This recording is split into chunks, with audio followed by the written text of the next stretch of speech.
For the last 10 years, making AI smarter was simple. You just make it bigger. GPT-2, GPT-3, GPT-4 all followed the same pattern, and for a while, it worked. But by 2023, that was starting to hit a wall. Companies were spending far more money and electricity for models that were only marginally better. Then in 2024, the story changed. In September, OpenAI released a new model that could answer PhD level questions that many experts struggle with in physics, chemistry, and biology. And it did not use 10 times more data or chips. That should not have happened under the old scaling playbook. Now the question is, if AI is not getting smarter by getting bigger, how is it getting smarter at all? And the answer comes down to two breakthroughs. The first changed how models scale. The second changed how models think. To understand the first breakthrough, we need to start with how traditional AI models worked. Imagine a hospital with only one doctor. Every patient, whether broken bone, heart attack, or flu, all goes to the same doctor. That's exactly how models like GPT-3 worked. No matter what you ask, like writing code, explaining physics, or translating languages, the entire model activated. Every layer, every time. Even for simple questions, you ask how to boil an egg, and the whole model activates, whether it needs to or not. Now imagine a better system. Instead of one doctor doing everything, there are a few trained doctors. The patient goes to the relevant doctor while everyone else stays idle. This simple idea is called mixture of experts. Instead of one giant network doing all the work, the model is divided into many smaller subnetworks called experts. And there is a small component at the front called a router. Its job is to look at your input and decide which experts should be activated. So when you type something, the model does not wake up the entire brain. It only activates a small fraction of the model, the parts that are actually needed. This is called conditional computation, and that changes what big model means. You can build a model with hundreds of billions of parameters, but for any given question, only a small subset is active. For example, models like Mistral use 8 expert networks, but only 2 of them are active at a time. So you get the capacity of a very large model, but the cost of a much smaller one. That's why this approach is so powerful. But here is the thing, mixture of experts makes model more efficient, not fundamentally smarter. It still doesn't explain why models suddenly got so much better at answering complex questions. For that, we need the second breakthrough. To understand this, we need to look at how AI improved over the last decade. For years, the industry focused on one thing, training time compute. This is all the work you do before the model is ever deployed.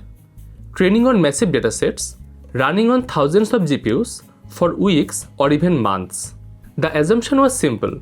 Spend more compute during training, get a better model. But just like we saw earlier, this approach started to hit diminishing returns. And there are real limits. The internet doesn't have unlimited high-quality data. Hardware is expensive. Chip manufacturing company cannot scale production infinitely. And data centers are already pushing power limits. So researchers started asking a different question. Instead of making the model train more, what if we let it think more? This is the shift from training time compute to inference time compute. Imagine you are taking a math exam. Training time compute is all the studying you did beforehand. Reading textbooks, solving practice problems, memorizing formulas. You do it once. But during the exam, something different happens. When you see a hard question, you don't just write down the first answer that comes to mind. You pause. You break the problem into steps. You try one approach, realize it doesn't work, and try again. You are thinking through the problem. Earlier models generated answers in a single pass. No pausing, no exploring different approaches, no second guessing. Reasoning models changed that. Recent models from OpenAI, DeepSeek, Google, and others now spend more time during inference. actually reasoning through a problem before producing a final answer. As a result, you can get better answers without changing the model at all, just by giving it more time to think. But what does it actually mean for an AI model to think? Take a simple example. Suppose we give the model this problem. Two trains are moving toward each other. One starts earlier, the other starts later but moves faster. When do they meet? An older model might try to predict the answer directly, based on patterns it learned during training. But reasoning style models, such as DeepSeek R1, work differently. Instead of jumping to the answer, they work through intermediate steps. First, it notices the 30 minutes head start. Then it calculates how far the first train travels before the second one starts. Then it subtracts the remaining distance, combines the two speeds, and checks whether the final time makes sense. This step-by-step reasoning is called chain of thought, and it is one reason why reasoning models perform much better on problems that require multiple steps. But even step-by-step reasoning can fail. So researchers added another idea. Instead of generating one solution, generate multiple solutions.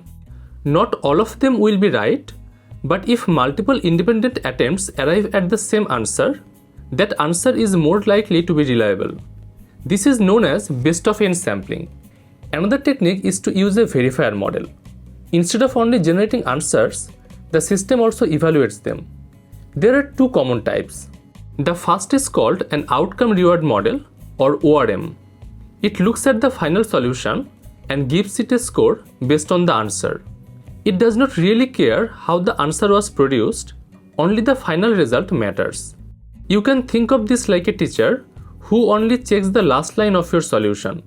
If the answer is correct, you get full credit. If it is wrong, you do not.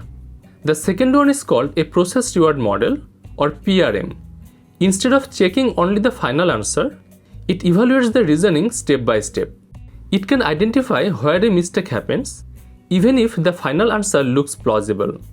This is more like a teacher who gives partial credit, checks your reasoning, and understands how you arrive at the answer. In practice, these techniques are often combined. The system can generate multiple reasoning branches, score them, discard weaker ones, and select the most reliable answer. That is the real shift. The model is no longer just producing the final answer it finds. It is using extra computation during inference to search for a better answer. That's why these systems can solve problems that earlier models struggled with, even without being dramatically larger. For the last decade, the race to build smarter AI had one rule: scale everything. But what we have seen in the last 2 years is something different. The same model, given more time to think, can solve problems that a larger model cannot. That's not an incremental improvement. That changes where intelligence comes from. In September 2024, we already saw signs of this. Models answering PhD level questions. We spent a decade building bigger brains. Now we are learning to use them better. And we are still in the earliest days. And nobody knows yet how far that will go.